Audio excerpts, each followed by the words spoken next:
Salve, salve quebrada, voltei. E a dica de hoje para você está sensacional. Ação, superpoderes, acho que é superpoderes, eu acho que eu posso usar essa expressão. Bom roteiro, musical e que algumas questões ali políticas, tudo junto no mesmo filme é a indicação que eu vou trazer hoje para vocês. E olha que eu pensava que nunca faria uma indicação desse tipo de filme nesse canal. E eu vou tentar explicar isso para vocês, mas é depois da vinheta. Bora?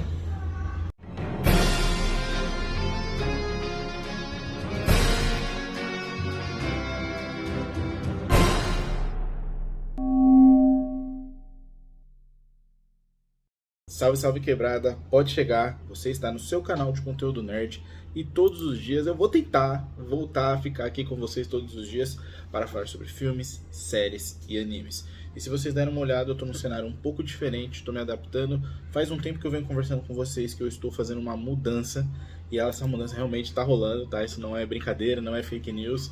Então eu já estou aqui no meu novo cenário ou na minha nova casa.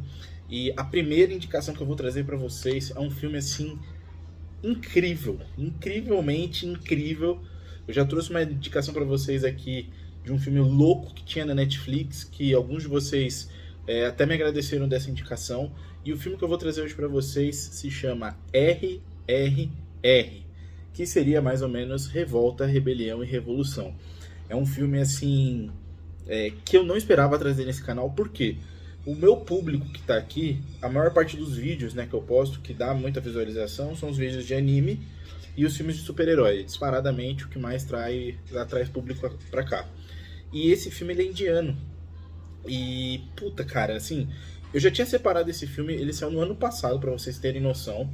Eu já tinha colocado ele na minha lista de desejos de filmes que eu queria assistir, só que foi passando batido. Foi passando batido. E aí, recentemente, ele ganhou um prêmio de melhor filme internacional no Critical Choice Awards. Acho que é isso mesmo que pronuncia. E, cara, quando eu vi esse prêmio, eu falei, não, vou assistir esse filme. Eu falei, deve ser muito bom mesmo, porque ele concorreu, por exemplo, com Nada de Novo no Front, que é um filme que também tá na Netflix, e eu gostei pra caramba, confesso pra vocês. Gostei muito do filme, depois eu posso até falar sobre ele aqui no canal com vocês. E, cara, esse filme, ele tem 3 horas e 7 minutos. É um filme muito longo, confesso pra vocês. E eu assisti ele meia-noite e 10, meia-noite e 20. E juro pra vocês, passou o filme. Por que eu tô trazendo essa indicação? Pra quem já assistiu minimamente qualquer filme fora do eixo Hollywood, e eu gosto muito, tem uma outra indicação pra vocês, que é o Argentina, que tá na Netflix, que é um filmaço, que inclusive eu achei que esse seria o filme premiado como filme internacional, que eu acho que vai ganhar o Oscar, talvez eu acho que o RRR não vai ganhar o Oscar, eu acho que vai ser o Argentina. Ele tem uma pegada muito mais Oscar para filme do que esse aqui. Mas eu fiquei muito surpreso, eu falei, vou assistir esse filme, eu dei uma chance. Eu já tinha assistido outras peças de Bollywood, né, que a gente fala. Esse filme não é necessariamente do eixo Bollywood na Índia, até porque a Índia é muito grande, a Índia tem uma população imensa, mas ele tá ali inserido no cinema indiano. E quem já assistiu qualquer filme indiano sabe que aquela ideia da descrença, né, da realidade precisa ser utilizada. Então você vai assistir um filme. Pô, um dos filmes mais famosos é aquele filme que o cara tá tipo numa ponte, ele tira várias armas de dentro do paletó dele, começa a tirar e matar, destruir vários carros policiais. É nesse nível. Ah, Pedro, mas isso aí acontece nos filmes de Hollywood. Você tem Exterminador do Futuro, você tem Planeta dos Macacos, que são macacos que estão dominando o mundo, você tem os Vingadores. Sim, só que o grande foco dessas produções é esse tipo de produção. Não é, por exemplo, tudo que você vê em Hollywood não é super-herói, não é exagerado. Tem filmes que são baseados em coisas reais. E tem esses filmes de Bollywood que são filmes que são exagerados, mas que vendem muito lá para o público deles e geralmente são filmes com peças musicais. E esse filme tem. Para vocês terem noção do que eu quero dizer, dê uma chance para esse filme. Dê uma chance. Você assiste meia hora. Em meia hora de filme você vai conseguir ver todos esses elementos que eu citei para vocês na introdução: musical, ação, um roteiro bacana, enfim, ele vai entregar isso nesse começo de filme. Se você achar que o que você assistiu nesses primeiros 30 minutos é interessante, você vai ver o resto do filme tranquilamente. Se chegar nesses 30 minutos e falar, puta, achei isso aqui um saco, já desiste. Você não vai achar nada diferente no final do filme. Você só vai ver qual que é o desenrolar da história e qual que é o plot twist que está dentro do filme. Mas, de qualquer forma, por que eu me surpreendi muito com esse filme? Primeiro ponto, Eu gosto muito de cinema estrangeiro. Eu gosto de cinema em geral, tá? Gosto de cinema em geral, mas eu gosto dos filmes estrangeiros porque a gente tem esse choque cultural de ver assim, nossa, em Hollywood o filme faz desse jeito. Nossa, no cinema, por exemplo, inglês, eles fazem desse jeito. No cinema brasileiro é feito desse jeito, que a galera gosta de falar que no cinema brasileiro tem muito palavrão, tem muita nudez, como se nos filmes estrangeiros não tivessem, enfim. Então tem algumas características, dependendo do que você está assistindo, que você fala, eu sei de onde é esse filme, ou talvez eu sei quem são as pessoas que estão fazendo esse filme. E no cinema indiano ele tem a sua particularidade e ele não tem vergonha nenhuma de ser o que ele é, mas ele é um filme épico. O que esse filme está narrando? Ele está passando mais ou menos ali na Índia pré-independência, né, na Índia colônia do Reino Unido. E ele é um filme que, assim, eu como professor de história achei muito legal porque ele faz umas críticas, assim, muito abertas. Então você vê cenas de violência gráfica mesmo, com sangue, todas essas questões. E quando a gente fala de colonização, é impensável que você vai assistir um filme no Brasil que retrata a colonização portuguesa.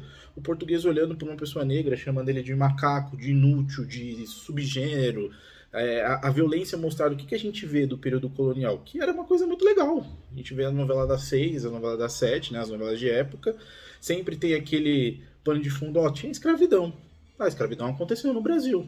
Só que eles não mostravam o que de fato era a escravidão, como isso acontecia, como que era um negro açoitado. Não estou dizendo que é apologia, não quero que isso seja legal, romantizado.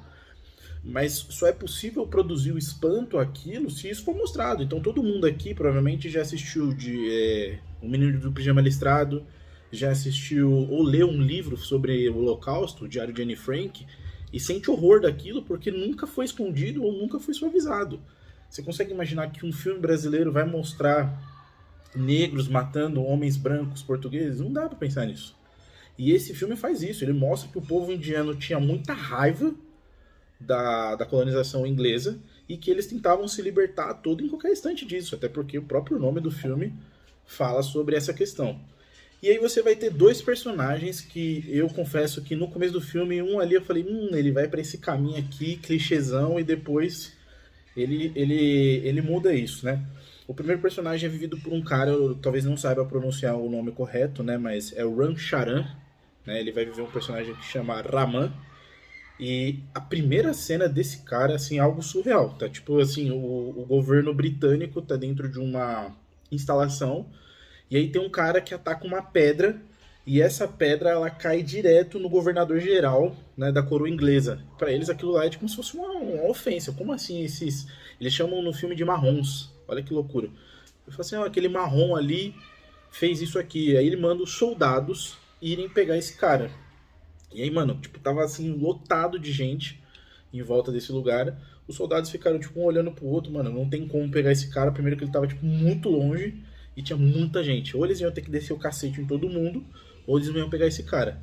E aí, mano, de repente, um desses soldados dá um pulo absurdo, cai do lado de fora, e é uma cena, assim, absurda dele lutando literalmente contra todo mundo pra pegar esse cara. Depois que você vê essa cena, você vai querer ver o resto do filme. Você fala, mano, se isso aqui já aparece, tipo, nos primeiros 15 minutos de filme, provavelmente no restante das 3 horas de filme vai ter mais. E tem cenas cada vez maiores e mais espetaculares. E aí você vai conhecer um outro personagem, tirando esse soldado, tá? Um outro personagem que é vivido por um cara que eu não sei pronunciar o nome também, tá? Mas é N.T. Ramarao Jr. Esse primeiro personagem que eu falei pra vocês é o Raman e esse aqui é o Bhima, tá?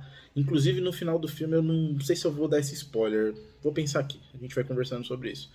E esse cara, ele é colocado no filme como um protetor de uma aldeia, né? E eles até falam, esse cara aqui é um pastor. E a missão dele é procurar uma menina, né? Que foi raptada, né? Ela foi literalmente roubada, na verdade, pela coroa britânica. E eles falam assim, num determinado momento, né, numa reunião ali do alto escalão britânico, esse cara vai vir buscar vocês. Ah, mas você acha que o poderoso Império Britânico vai ter medo de um único marrom, de um único selvagem? É desse jeito que eles falam mesmo, né? E o cara fala, bom, é bom a gente pensar nisso, não menosprezar o povo e tudo mais. E aí você vai vendo que ele tenta lidar como se fosse um super-herói de verdade, tipo um super-homem. Ele tem que fingir que dentro do povo indiano ele é uma pessoa comum, enquanto no meio do mato ele faz os treinamentos dele, que inclusive é ele que tá na capa do filme, ele fica mais forte, ele tá se dedicando para poder trazer essa criança de volta.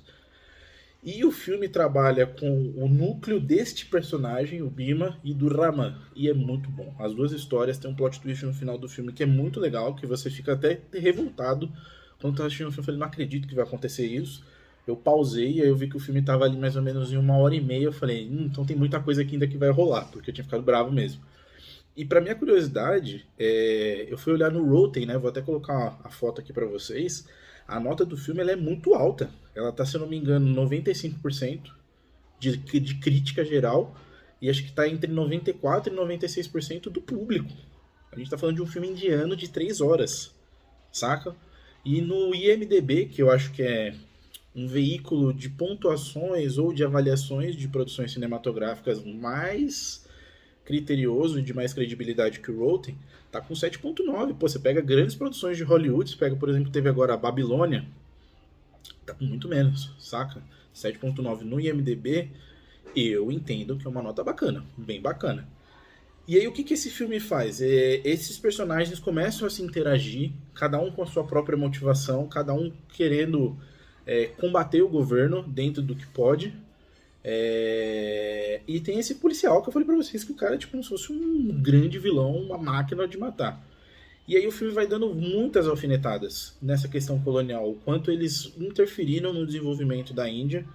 Tem uma cena bacana que eu até conversei com um amigo meu que também é professor, que eles têm como se fosse um painel muito grande dentro da sala da coroa britânica, e no fundo tá pintado todos os países que eles entendiam que o Reino Unido exercia uma colonização. E tá pintado o Brasil inteiro, tá ligado? E historicamente, a gente sempre fala, o Brasil foi colônia de Portugal, isso é um fato, isso é inquestionável.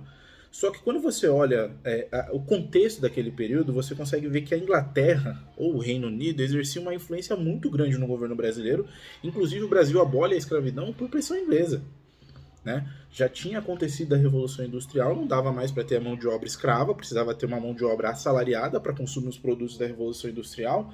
E a Inglaterra olha para o Brasil e fala, mano, vocês estão passando vergonha, velho. Só vocês estão fazendo escravidão. Vocês precisam acabar com isso aí. A gente está num novo molde de civilização, que é a civilização industrial.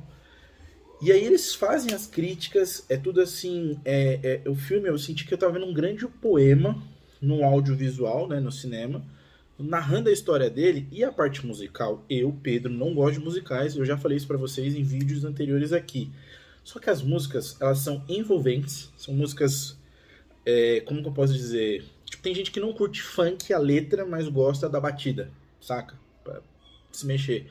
As músicas indianas nesse filme, elas são batidas muito agradáveis, só que as letras das músicas, elas são incríveis, porque são letras que narram a história do povo indiano.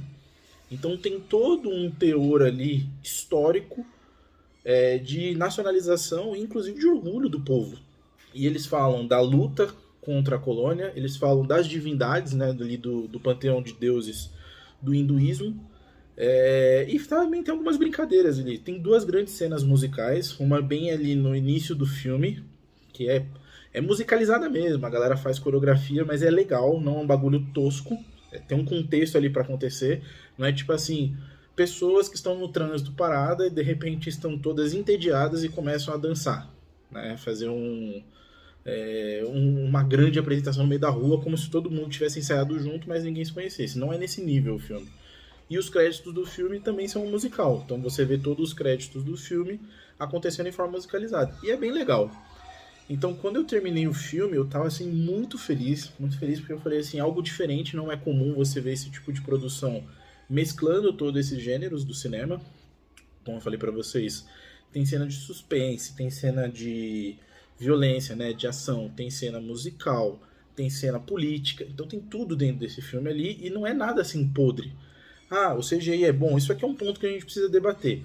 Para Hollywood, eu cobro muito o CGI, porque, você vai pegar um filme hoje, vamos supor, da Marvel, tá ligado? Um filme da Marvel, é 250 milhões o orçamento do filme. Os caras têm, tipo, dinheiro sobrando para investir nos efeitos especiais, nos atores, enfim, em tudo isso.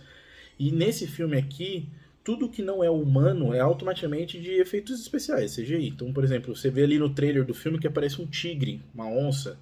É tudo efeito prático, tudo efeito visual. Não tem nada ali realmente ao animal que eles colocaram no filme. Até porque para o povo indiano, dentro da religião hindu, vários animais são sagrados, principalmente a vaca. Então é impensável que eles iam colocar animais para se submeterem a ficar tipo trancafiados dentro de um estúdio para que determinada cena fosse utilizada. Isso não acontece no filme. E assim, eu confesso que aqui no YouTube mesmo, dos grandes canais que eu acompanho, Thiago Romariz, PH Santos, Delenogari, o Érico Borgo, a única pessoa que fez um vídeo falando sobre isso, e não foi também o Otávio Gá, na verdade eu vou até confirmar se o Otávio Gá fez, né, no Super 8, foi a Isabela Boscov. A Isabela Boscov tem um nível ali de critério, ela é muito estudada, tem um currículo grande já no cinematográfico, então ela é uma referência de fato para nós, para quem curte ver reação de vídeos e afins. Só tinha dela, não tinha dos outros. Eu falei, pô, a galera realmente não assistiu esse filme. Então eu deixo essa indicação para vocês. RRR, que é Revolta, Rebelião e Revolução, um filme que está no catálogo da Netflix, indiano, 3 horas e 7, abrange vários gêneros, tem até comédia para quem curte, tem algumas piadinhas ali. E eu confesso para vocês que o saldo final do filme me deixou muito feliz. Né? Eu vou entrar numa parte rapidinha aqui agora de spoilers, para encerrar esse vídeo. Então, o que a gente descobre, tá?